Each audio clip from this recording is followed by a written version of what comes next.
આખી દુનિયા ગમે કે રબારી જેટલી બુદ્ધિ કોઈના સહે નહીં, કોઈ આવશે નહીં. એનું કારણ રાજા સાહેબ એવું કીધું, સતવાળી માતાઓ હતી, સતવાળી માતાઓના ભુવા હતા.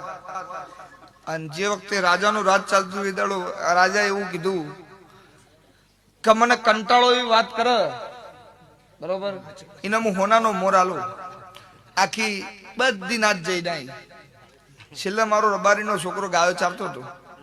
કેલા ચો જઈને આયા કે રાજા સાહેબ આવું કીધું, પણ જેટલી વાત કરી રાજા સાહેબ એમાં જ કહે છે મજા આવી ગઈ. હવે કેવું હું કે 2 મિનિટ આટલો ગાવડો વતરો હું હાલ ઇનામ લઈને આવું. એટલે કે તારો લુગડોનું ઠેકાણું નહીં, તું જેટલા દાડાથી નાયો નહીં, તને ખબર નહીં, તું ઇનામ લઈને આવે કે ઉભા તો રહો. અને રાજા સાહેબ ના જોડે કે રાજા સાહેબ એક બહુ મોટું ઝાડ હતું વડલાનું, અને એના ઉપર એક 1000 પક્ષી બેઠા હતા.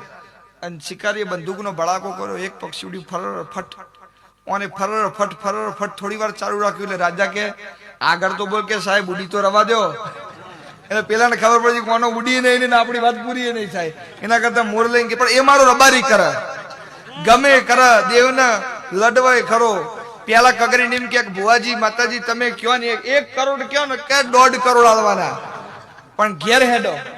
અને જો ઘેર બરોબર પથારી તૈયાર થાય એટલે કે માલ ઉઠવા આવી છે કે સારું કરવા આવી છે, તાલાવત ભોયના ખીચાના કાઢીને આલી જાય બાપા મને શું. પણ તોય મારો રબારી કરે, બીજા ના ફાવે.